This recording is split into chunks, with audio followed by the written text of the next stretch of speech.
What if eternity was the ultimate prize? And what if this ultimate prize was worth giving your whole life for? Here, you'll listen to the stories of men and women who have done exactly that.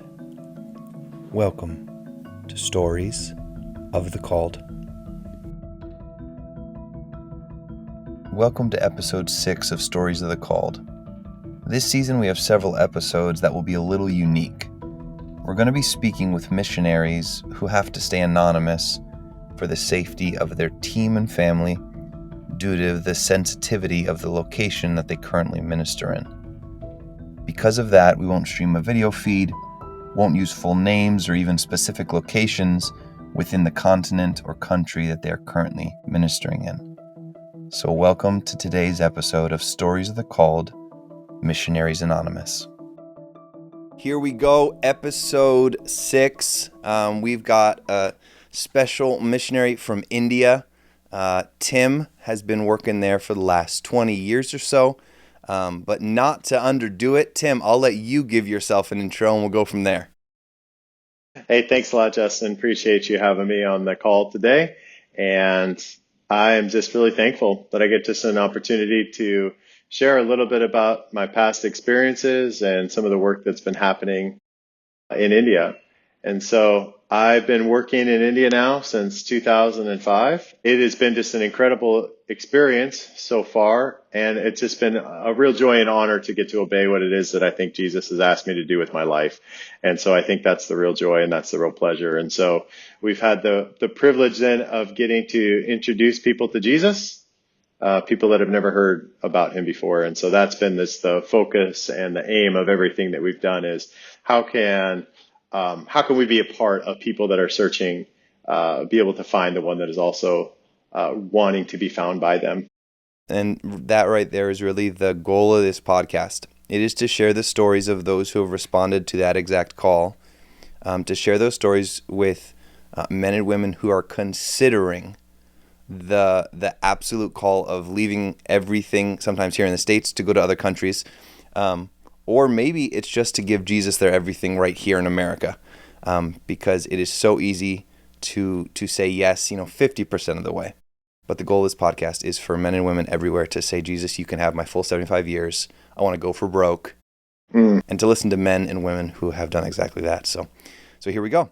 Well, okay, we'll go back to your calling first, but curveball question to start.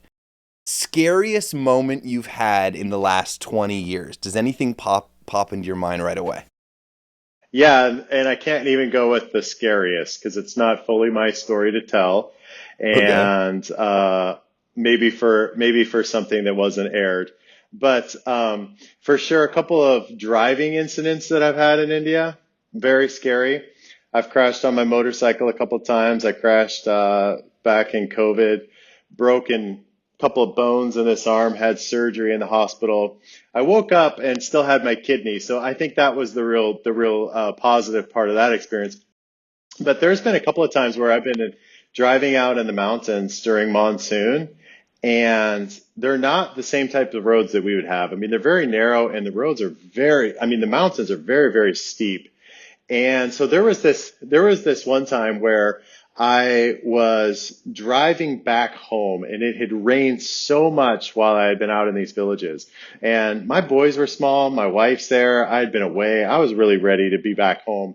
And there's a river down to the right and there's a big mountainside to the left and there's no other road option. And I start to drive my car kind of up this gradient and it just started spinning and I just couldn't get up that hill. And so I had to back it up and try again, and I just couldn't go. And so I knew that I was going to have to really let her rip. I've got no guardrail on my right. There's nothing holding me on this road. And I just thought, I've got to push kind of quick to get up this thing. So I had some other people that were in the vehicle with me, and I said, hey guys, just get out of the vehical for a second, because if this thing goes off, I don't want anybody going off with me. I'm telling you this story. No guardrail. No guardrail meaning like how far are we talking to fall? It's like it's done. We're not having this interview if I fall. I mean, it would have been okay. Yeah, it would have been a steep roll. yeah, down into the river, maybe 100 feet. But like I said, there's just we're not having this call if that happens. And now that I'm telling this story, I kind of look back and I think, what was I doing? But I decide that I'm going to really give it some gas, and I start hitting that, and I start driving up, and I can just feel it. I am not in control of my vehicle. I am just it is so slick. It is so slippery. And so I take my hands off the wheel, and it was like the Jesus take the wheel, like seriously, that take the wheel moment, because I knew eventually, as fast as I was going, or as much as I was hitting the gas, that as soon as I grabbed something, that my wheels were just going to take me off in that direction. So I didn't want to get into the moment where I started actually turn them, and then it did shoot me off. But I was able to make it up that steep little section of the road, and clearly I made it. So lots of driving incidences throughout the last few years, a lot of close calls. By God's grace, He's kept me safe, minus the bone in the arm. Crazy enough, you and I haven't chatted a bunch, obviously. My parents were missionaries in India for 5 years in Tamil Nadu. And they talked about a road called, I think it was called the Ghat. And he said, my father talking about it, you would drive up, no guardrails. And it was literally almost like a cartoon of going up. And if you were to ever, during the cold months, something like that, any kind of slippage, and it was done forever. So it's funny. I'm thinking back to when he would talk about the Ghat. I've got to get a more definitive story on that. I'm not remembering the whole one, but that's Yeah. wild. That's wild. So now let's go all the way back to the beginning. Let's go back to the first time you heard Jesus, the first time you sensed the call of Christ, or maybe even just the time you experienced Jesus first. I'll let you run with that. Yeah, what a beautiful question. I had the privilege of just growing up in a home where my mom and dad did love Jesus, and they put that as a priority for our life. When I was about 14 years old, though, I was at a camp, and um, and that's when my relationship with Jesus became mine. And it wasn't just something that I did because of my parents. And so I don't remember what night of the week it was, and I certainly don't remember what the speaker was talking about. But I do remember that inside of my heart, with everything inside of me, I wanted to be with Jesus. Like that was it. And so I have no idea what the altar call was. I just wanted to be with him. And so I ran down to the front just to spend time with him. And it was the most beautiful, life-changing moment of my entire life.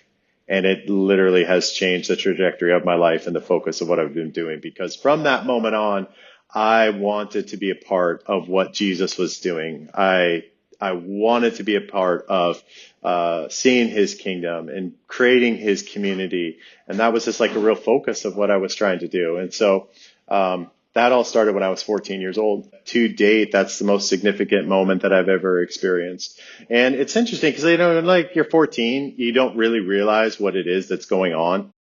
And you think, this is maybe a little bit more normative. And then you realize after now, nearly 30 years, that was just so amazing. And I'm so thankful that God in his goodness allowed me to have that moment with him.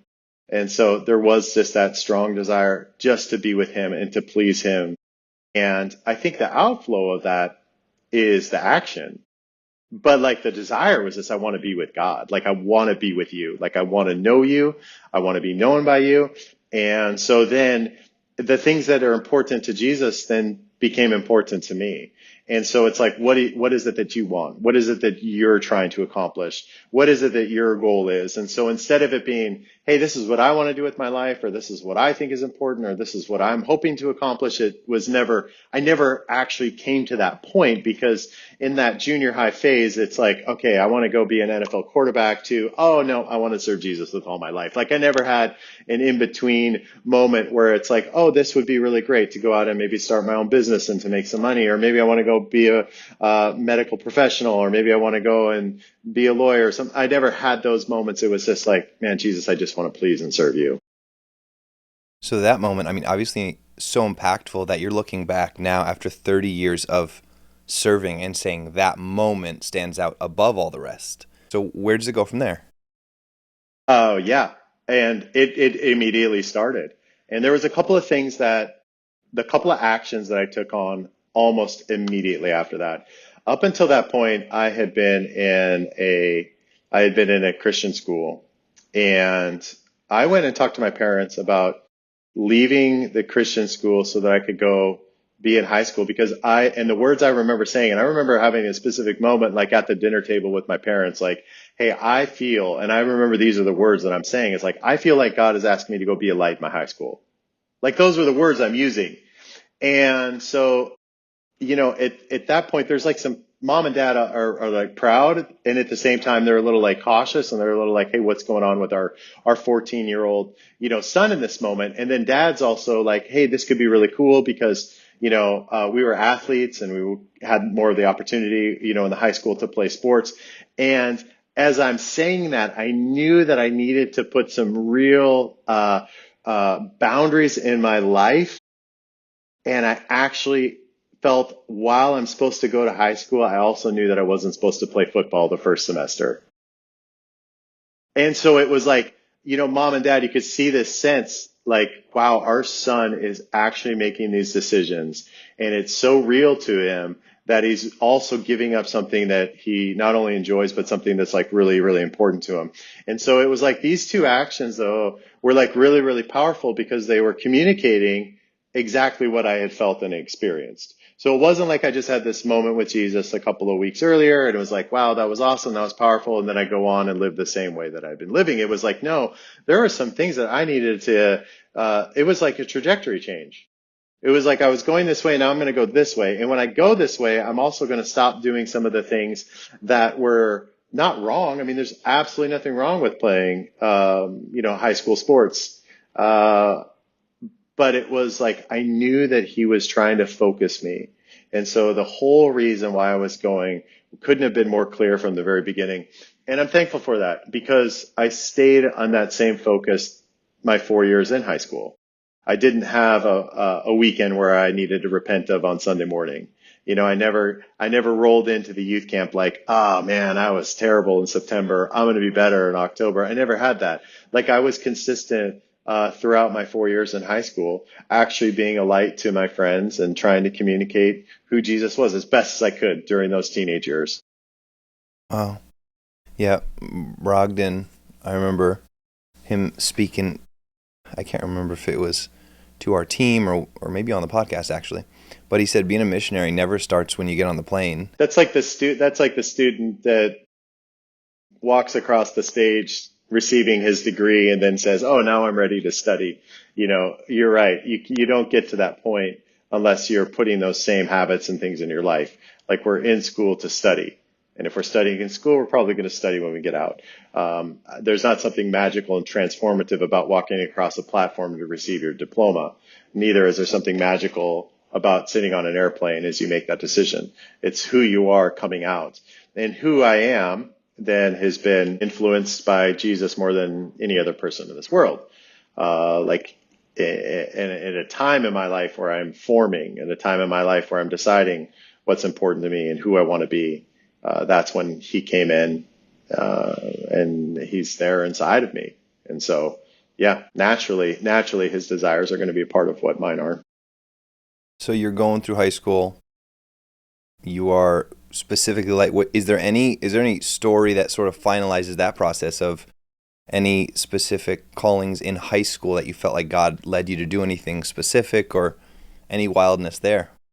Yeah, I had this, you got to grow up in the 90s to kind of know that it was like, hey, you're going to change the world. And, they got these charts and stuff like that. And it's like, hey, if you reach this 8 people that sit around you in your math class and everyone else does it, then pretty soon everybody will get saved, and it's like, yeah, that's super exciting. And then also like, don't listen to that because that's kind of ridiculous. So I hope that I know the audience here might be some of the teenagers. And so I roll into my senior year, right? And my whole high school's not saved. Can you believe it? Like, how did that happen? Like, I thought for sure, What'd you there's do going to be wrong, some, Tim? What'd you do yeah, wrong, like man? what did I do wrong? There's going to be some huge revival. So I'm feeling it.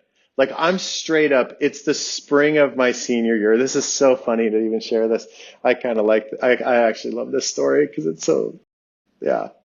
I can't believe I'm just talking about this, and who knows who's going to even be listening to this, by the way. Um, so I get into the spring of my senior year of high school, and I think, I haven't done enough. My whole high school's not saved. I got to do something. And so I'd better go talk to my administration about asking them for permission to do a high school assembly where we can openly tell everybody about Jesus. And I'm like, I got to go do that. So I go through the effort and I set up a meeting with the vice principal, who he was the one that was in charge of all the different types of student life, and he would have been in charge of any of the different assemblies and things like that. And so I go and I sit in his office and I explain to him, hey, listen, I know that we can't have speakers that can come in here and talk about their faith, but as a student, I'm requesting, can we set up some sort of program where I'm able to express my faith in Jesus with, the student body, however I would have said it to him. And man, God bless this principal. I won't say his name just in case, but I didn't know him. He was the most intimidating, scary looking teacher that we had on campus. I thought for sure that, it was, I don't know what I was doing. I probably thought I was going to get just thrown in jail in that moment, or detention for the rest of my high school career, like just having gone in and talking to him. And yet he had such wisdom in what he said to me in that moment. He said, you've been living for Jesus over the last 4 years, haven't you? And I said, yeah. And he said, do you really think that there's something that you could say in front of the whole student body in 15 minutes that would be more powerful than the way you've lived your life over the last 4 years? And I said, no, actually, I don't think so. And he said, neither do I. And so that was his answer to me. And so, like, my encouragement just for anybody out there is like, you don't want to get caught up in the results. You don't want to get caught up in thinking that all of a sudden it's like something's on you that isn't on you. What's on you is to honor Jesus, to live close to him, to glorify him. And what he does with that is like, that's his hand, like that's his work, that's his business. And so it was like a really beautiful reminder to me by this principle that I guess maybe he was following Jesus, maybe he wasn't. I don't really know, but I feel like his answer was just a really encouraging answer to me at a time where I needed it, because I was very results focused in that moment. And for him to be able to say, no, you were faithful in what you needed to do. And so that was kind of my crowning moment at the end of my senior year of high school. Wow. And I think that should probably be a challenge. I remember this concept of some people saying, oh God, take me out of the hell that I'm living in, whether that's a workplace or a school. And Jesus says, no, I've actually sent you to that place of wildness because you are the light. And sometimes we as Christians maybe get that wrong, of this concept of I run from that to a sanitized environment. And Jesus says, no, that's exactly why you're there. And it's not usually like a 5-day kind of thing. It's usually, you said 4 years, and somehow this vice principal had watched that. And I doubt you would have thought as a 12th grader that he would have seen that. Am I right? I was a little surprised by his answer. Yeah. Like, I would have thought it would have been like no, now here's detention. Or maybe at best some sort of patronization of it, or a policy. Oh, sorry. But it was like he could clearly see the sincerity of my heart and gave just a real genuine answer like he did. And honest to goodness, it's like what I needed to hear, and something that I do periodically think back on. I guess, again, as we go through these, I'm amazed at the insights into these different areas. So I think for listeners right now, like the challenging question of, are you a light right where God has you right now? And like, what does that mean? And so like, I think that's like, I can look back now and say, hey, I don't think you need to stand up in your cafeteria and preach a sermon. I actually don't think that that's going to be helpful for anybody. So just a real quick story that can illustrate what I mean is I was in my world cultures class my freshman year, and a new student came to class, and she was a young lady, and she just wasn't very well kept. I don't know how else to say it. And it turns out she actually had some sort of, later on I found out she had a look to her that was a little like something wasn't quite right. And she had was that disease where she grew no hair on her body and on her face. So she had no eyebrows. And then it's like the part that was off was the wig that she had just wasn't very, very high quality wig. It's like you're looking at her like something seems off, and it's because she's wearing a wig and she doesn't have any eyebrows, and we're all like freshmen in high school, and you're like, what's going on? In the world cultures class, the teacher loved to break up into group work, and so I'm sitting there with my buddies, and guess what? She's got nobody with her. So what is it that you do? Like, what does a light do? A light would go to the place or to the person that doesn't have anybody. And I remember just sitting by her for a moment and doing my homework with her during that one session. And I mean, it was strange. Everyone in the classroom noticed it. There's not a person that didn't notice it. I did not tell her about Jesus in that moment.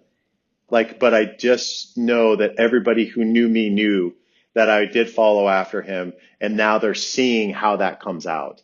And so I think like that's the power of you and I letting Jesus be inside of us, and how he wants to express himself isn't in a sermon. It's often in putting your arm around somebody that's super discouraged, or sitting next to somebody that's super alone, or inviting somebody to sit at the lunch table that doesn't have anybody to sit with them. Like, those are the ways that you can communicate who Jesus is, because that's what he did. And for me, and as Jesus has accepted and invited me into his life and into his community, I want to do the same thing to the people that are around me. So, yeah, that's just a real tiny one. Man, Yeah. this isn't necessarily about high school, but man, it's kind of fun. We're getting some throwbacks stories here. No, this is fantastic. This is fantastic. And there will be a good amount of students that listen to this, so I think this is going to be impactful, not just for our adults, but also for this next gen. Wow. So you graduate, and where do you go from there? What are you looking at? Are you talking AGWM? What's your go-to? I knew that I needed to go into full-time ministry. Like, no hesitation, right? So I'm going to go to full-time ministry. And at that point, I decided that I was going to go to Bible school. And so I kind of am thinking that there's only a couple of different types of ministries that are out there. There's a senior pastor and there's a youth pastor. And so it's like, I'm not old enough to be a senior pastor. And then it's like, but can I be a youth pastor? I don't know. My jeans aren't skinny enough. So it's like, where do I fit? And so I go to school thinking that I'm going to go into be the greatest youth pastor the world's ever seen. And while I'm at my first semester of my freshman year, they did a global emphasis week. And somebody came and spoke about India. And it was like, what? I got to follow up with this guy. And so I did. I took the initiative. I called up this veteran global worker who had been in India and said, hey, I want to go. What do I need to do to go? And so it kind of pointed me in the right direction. And so I planned from about October of my freshman year of college throughout the rest of the year to go do a summer internship in India. And so that was really that first. There's so many different ways that I can serve Jesus. Like, it's not just the senior pastor, youth pastor, evangelist. Like, there's a lot of ways. And then there's beyond even that of being a global worker. There's a lot of ways that you and I can follow after and serve Jesus. And so it's not just even narrow to say that you got to be in the full-time work either. Like, how can you be? Don't say, like, what career do I need to be in that? Like, you right now, wherever you're at, like, whatever career you have, Jesus wants to use you to be a light to the people that are around you. So that's there. That's like understood. You can't get around that. You can't say, no, I wasn't called full time. I'm not saying anything about being called full time. I'm just saying factually, as God has been kind and gracious to you, and as he's invited you into his kingdom, that he wants you to do the same thing for other people. So the answer is like, yes, that's the what, but where and who? Hey, that's a little bit to be determined. And so while I don't think everybody shares the same calling or even skills maybe to go out and do global work, 100%, every single one of us as a part of Jesus's community is called to invite people to be a part of that same community and to welcome them into his community. So that first time that you decided to do that summer length internship, was it a shock to you, the difference, or was it like, this is me? I want to do this forever? Or how did that go? Beautiful, beautiful 2.5 months in the country. I enjoyed so many of the things about India. I was in the state that you mentioned your parents were in. I may have even been on that same road that they're talking about because there was a road that we would take up this mountain to the top of this town that was located around this big lake. And yeah, really really scenic. It was a little bit different than what I had expected in that way, but the roads were far worse than I could have ever imagined. But everything was an adventure. I mean, getting breakfast in the morning was an adventure. Traveling was an adventure. Jumping on trains was an adventure. Going to villages was an adventure. Sleeping in village homes and just like everything about it, like was just every day was a little bit unique and like I enjoyed that. I enjoyed getting to go into different places where there wasn't an expression of Jesus's community and getting to be a part of starting something, doing that. I enjoyed our little work with some youth of India and helping to encourage them in their relationship with Jesus. I enjoyed some of the different events that we were able to put on. Like it just, all in all, it was like that 10 weeks was really spectacular. I enjoyed the person that I was working with. He was about 4 or 5 years older than me. He became like a older brother mentor type figure for me for for the next like decade of my life. And so thankful for him and the influence that he had on me and the encouragement for him to say, "Hey, come back." I'm thankful that he said that. I'm thankful that he was like, "Hey, it wasn't just for the summer, bro. Come back." And so I left not fully sure that I would stay a lifetime, but I did know, okay, this mentor of mine, this older brother figure said, "Come back." And he gave 2 years of his life after college to India. And I said, I'll do the same thing. So I knew for the next 3 years of college that I would at least do a 2 year thing in India after graduating. And then let's see what happens after that. So now fast forward right to that 2 years. I guess, have you met your wife by then or no? We were dating. Okay. Yeah. And how'd the India conversation go? I mean, that's been something that a lot of the missionaries have talked about of, hey, is that something that you're open to? We got to walk in this calling together. How'd that go? Yeah. Yeah, it was part of the wrestling. Do I go to India by myself? Is that something that the Lord wants from me? Does he want me to give him like a decade of my life, like all those feelings? And yet I also really love this young lady that he's brought into my life. And so I remember we had a weekly uh, global emphasis service at our college. And, you know, I was a part of that committee and my girlfriend at the time, now my wife, would go. And so after one of those, she wanted to talk to me about something kind of serious, and seemed really hesitant. And what she said was, "I'm afraid to tell you this because I don't think you're going to believe me." And I was like, "Okay." And she said, "When I was 12 years old," she said, "I was at a kids camp, and she said I went to the altar, and Jesus did a lot of amazing work in my life, brought a lot of healing to her, and like changed her as well. And in that moment where he was doing that, he placed the picture of this like little Indian girl in her mind. And she knew in that moment that she also needed to go to India.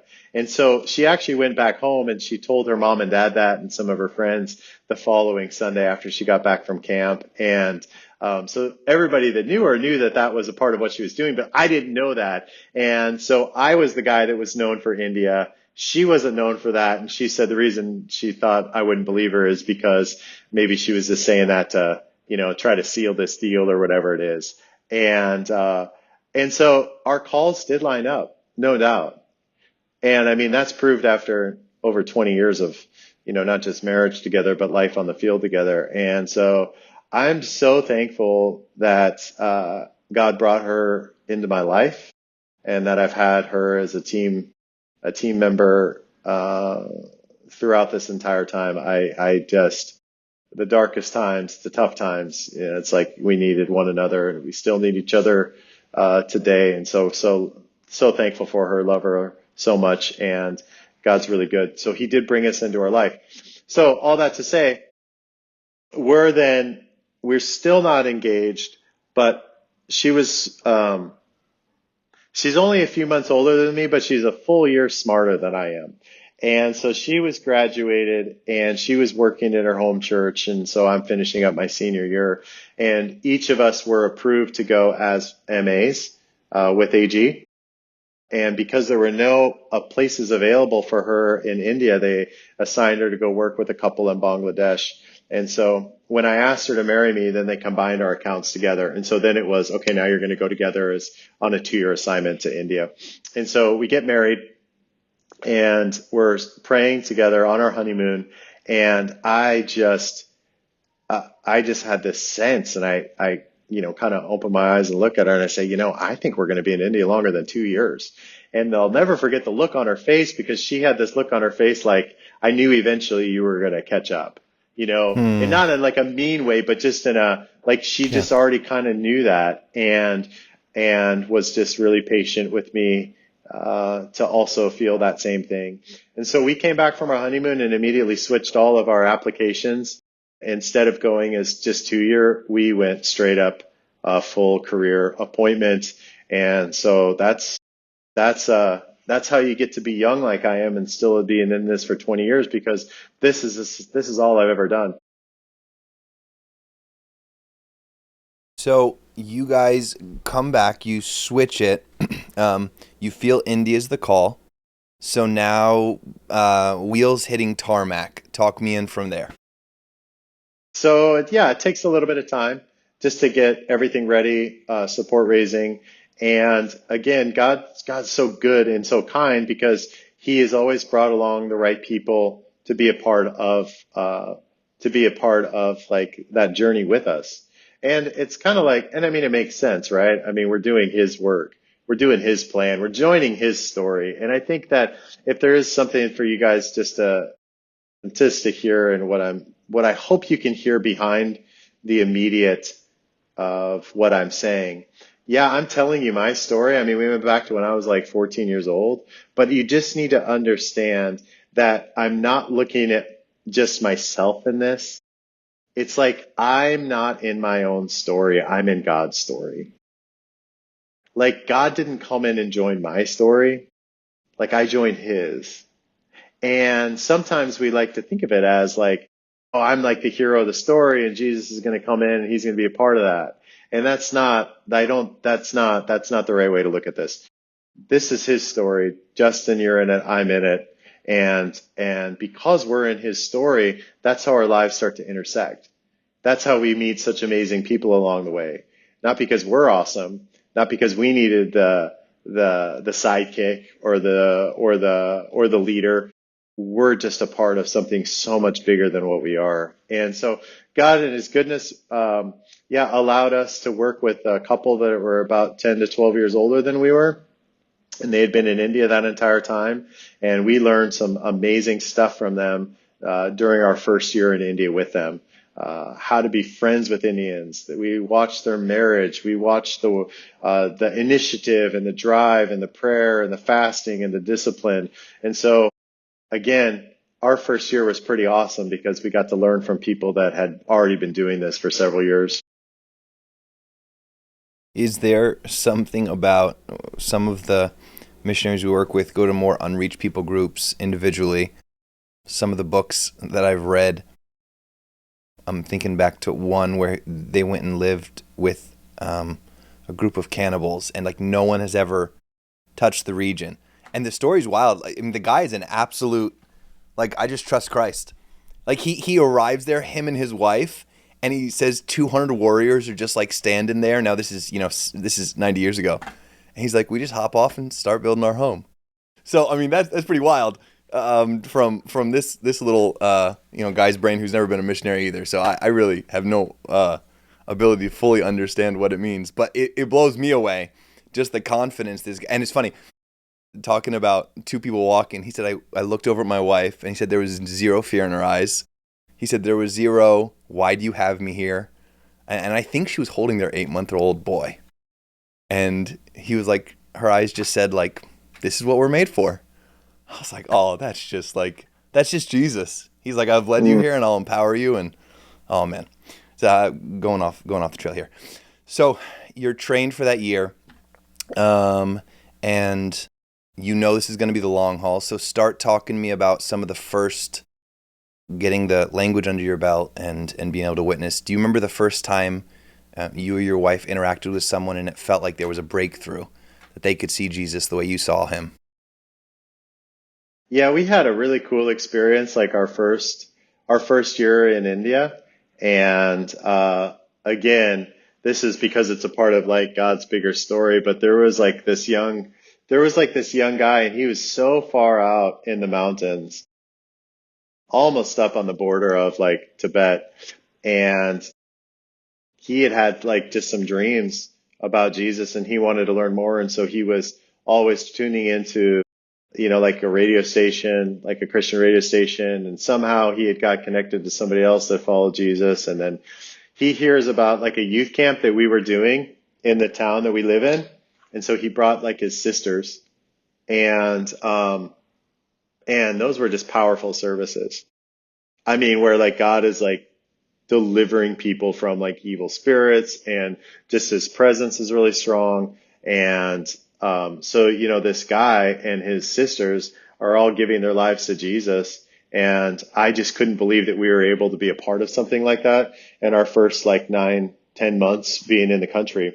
And that actually put us that actually started us down a trajectory and down a path that brought us closer to that family and closer to that part of the country. And so that was very pivotal in that, yes, Jesus really showed up in that moment. Those people responded to him. And now it's like, what's our response in that as well? Like, how do we get to be a part of this? How do we get to be a part of helping them understand who Jesus is? How do we get to be a part of encouraging them and empowering them as well to continue to be a light in that part of India? Was it somewhat new for you to see like demonic deliverance like that? Had your mentors sort of prepared you, or I guess I don't really know the question I'm asking fully. How did you Yeah, guys step into that? yeah. I had a few uh, glimpses of it on my internship when I was in India, where you sense like that just supernatural, and you see people that are, yeah, that are just not in control, like spiritually. And so in the same way, you knew what was happening. I mean, it was like this was really super strange that these young ladies were saying or talking or doing the things that they were doing. And it was also encouraging because I do remember like the Indian pastor that was there. He took a leadership role in that moment. I mean, we were all praying, but like I remember him taking the lead. And I also remember being very thankful, for that. And I'm always been very thankful along the way that we haven't had to be alone in some of those things, like, and that we've always had people that we could work with. And I mean, we're just so much stronger, and I think it's so much better when we're working together in some type of team. And so everybody's got their talents and their tools and their gifts, and some people know what to do in the moment, other people don't. I was really thankful that I was in the support role in that moment, praying for people, praying that God would speak to them, and that they would be free, and that they would be clean, and that they would be just delivered from whatever evil that they were oppressed by. How about on the side of God speaking to you about healings or any supernatural encounters as you began to progress into ministry that just gave glory to Jesus? Is there anything that comes to mind right now that just sort of like, wow, yes, there was that moment? Yeah, you do get like little glimpses and things like that. And so I can remember going out into different villages and, you know, praying. I remember this one time we were out, like we kind of went out and we did this thing, This is like maybe like 12 or so years ago, and we would just go to a different village every single day, and we all lived off of $1 a day.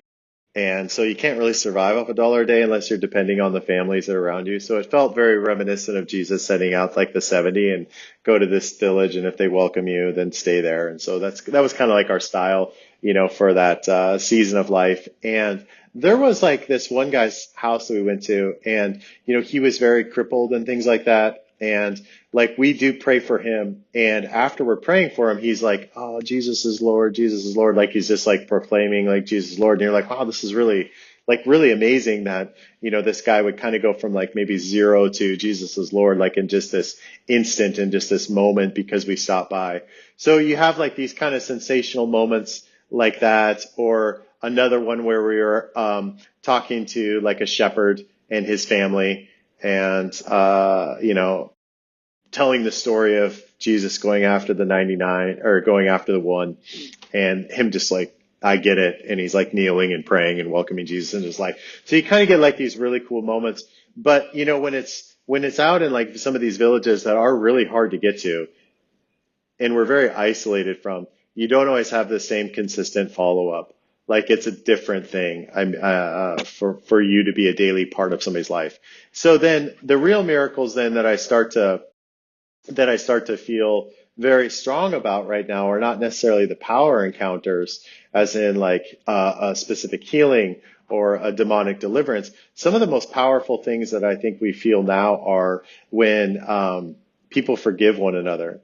You know, like when people cross the caste lines and welcome somebody that's from a different caste into their family, or and to have a meal with them, or when somebody is gracious and kind to somebody that doesn't deserve it.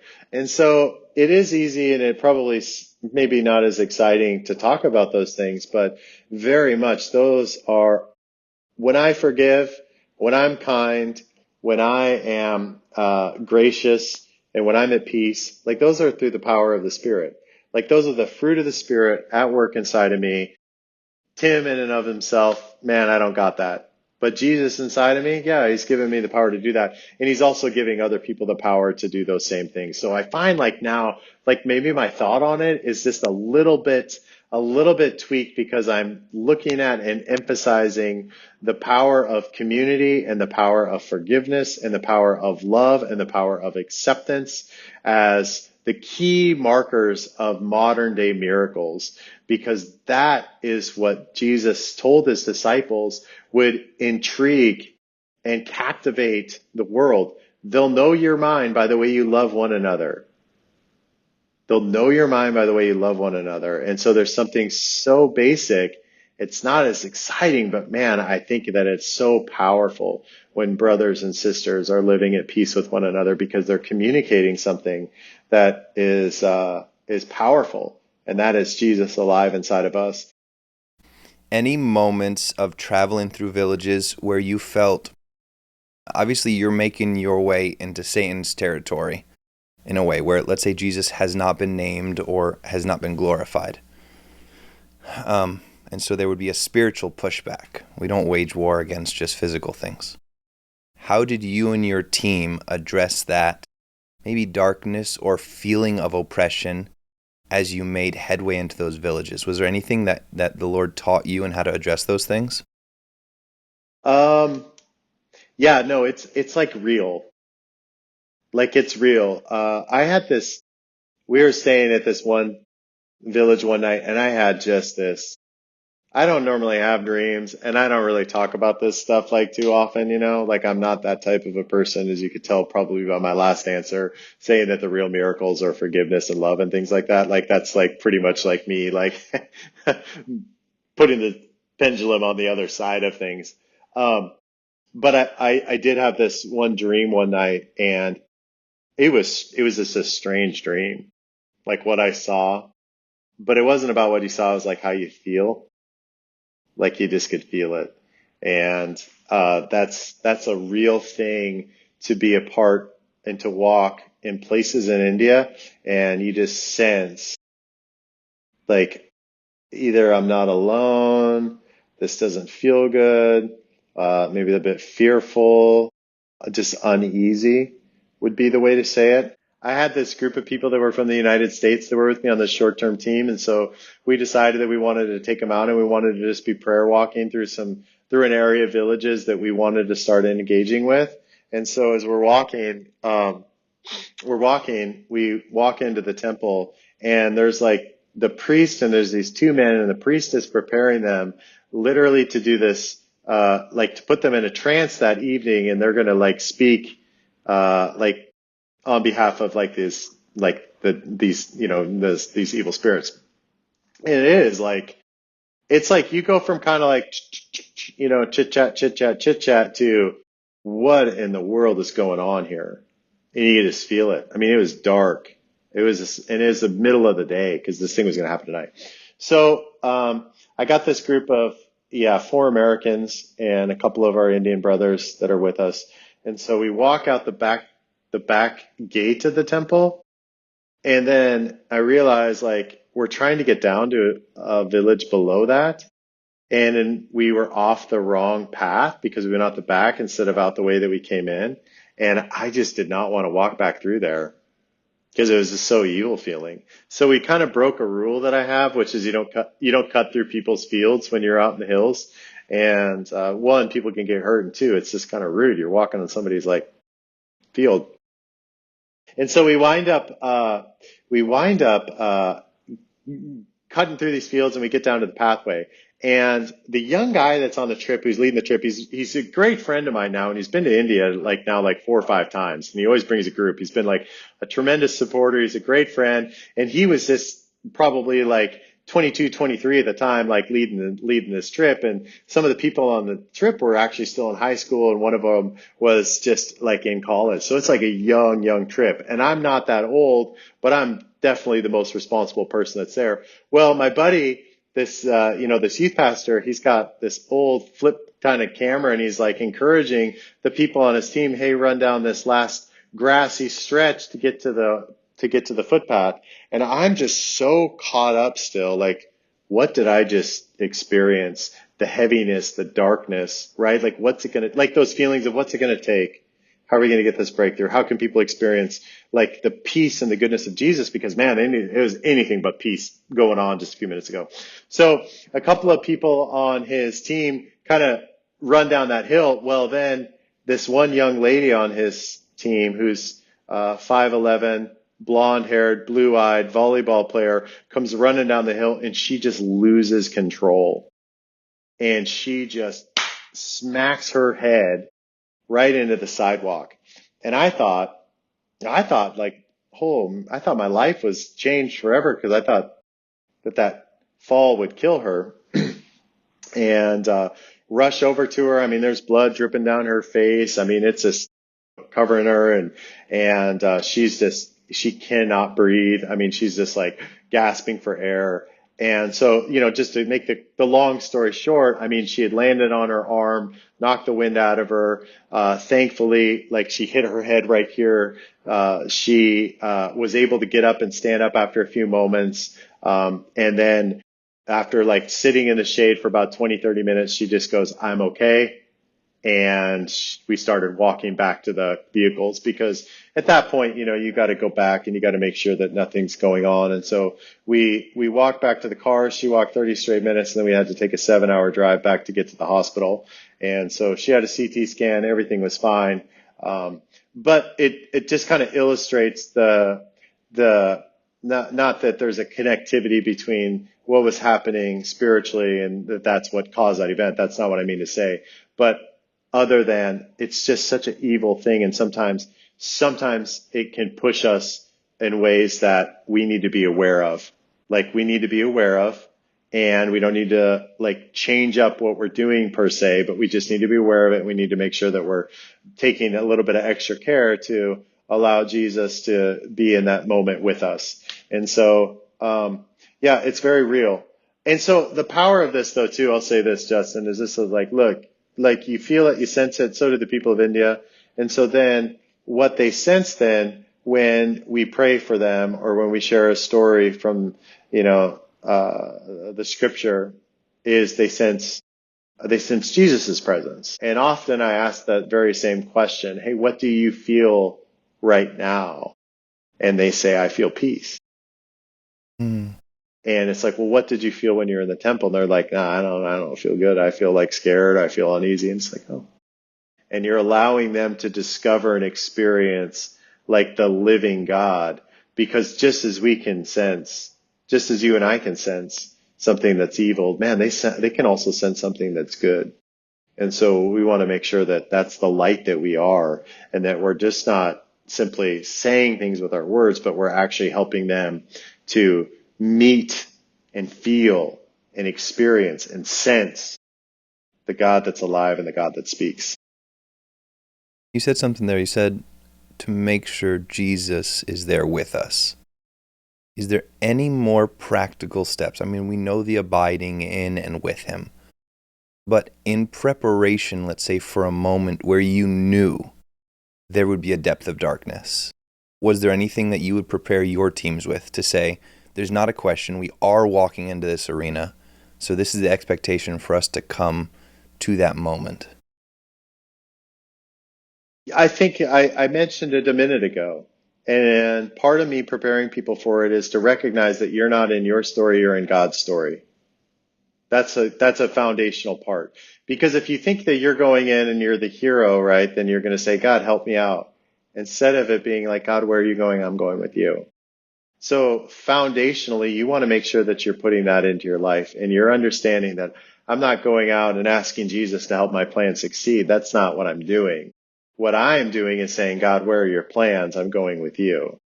So that would be like our first preparatory part, because that's character.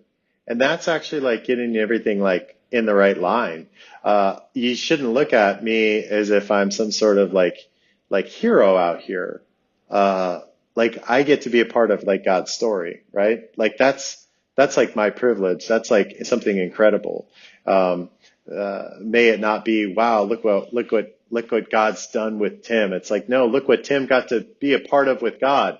It's like, it's different, but it's so easy for us to make it about ourselves. It's just so easy to just make that. So everybody has to, like, we got to do that. And like, I am pretty forward with people on the team. The second thing that I want to make sure that I'm helping people to prepare for is like, we don't serve a God that is dead. We talk about it all the time, but like, hey, let's be this constant awareness of the God that we are talking about is alive. And the God that we're talking about isn't just alive, but he is the God that speaks, and he spoke from the very beginning of creation, from Genesis throughout the entire Revelation. He is a God that speaks, and he still speaks to us today. And so I need to recognize then that it isn't always my job to be the one that speaks. It's often my job to just help the God that speaks speak to the person that's in front of me. And so it isn't to say that somehow the audible voice of God is spoken like when I'm in the room with people, but it is very much a part of the strategy and the style in which we communicate who Jesus is, to use stories and to ask questions and to not always give the answers, but to let people sense and hear from him. And so it's a foundational part of our team's like communication strategy, but it's rooted in something far deeper than just some sort of helpful communication strategy. Is rooted in these truths of like, we're in his story, the story of the God that's alive, the story of the God that speaks. And so those are the two very concrete, practical ways that I would help people to prepare themselves for that. I can add some other language to it, because the language then that we use is we want to introduce people to Jesus. So if I'm witnessing, I'm somehow speaking legally, right? Like it gives that courtroom type justice setting, like in a judge and a lawyer and somebody like that's like a jury and somebody that's going to be on trial, right? Like that, and I'm now witnessing, and so it's like they kind of just brings out that. But if I do an introduction, what I'm saying is, hey, this is my friend Justin. He's alive and he's also speaking. And then, hey, this is Jesus who's also alive and also speaks. And I want to make sure that I'm creating a moment there for you to be able to experience his presence. And that can be done through the words that I say, but it can be done through the setting. It can be done through how the story is told. But it's very intentional to allow that the goodness and the feeling and the presence of Jesus to enter into that moment. And it's powerful, and people do sense it. I don't know why. It's just been recently that more than ever, I feel this weight for those who are so deeply held. And while we talk about India, I know in America as well, it may not be as overt, but pornography, and we talk temples in India, but right here in Jersey, I mean, there's such a depth of darkness. And I felt like just recently that concept of what if they could experience Jesus, and for a moment, and you talked about those two people who the priest was preparing. What if they could experience the depth of Jesus? It excites me. I don't know, there's like something guttural inside of me that says, Jesus, like that's why we're made. And God, if you'll just let us have that opportunity, it's his heart. So it's like he wants to use me and us and you more than we want to be used, which is just wild. Yeah, well said. Any final things that you would say to someone who is considering the call, whether it's to missions or full-time ministry, or even just laying down everything and giving their full yes? Anything that you would say?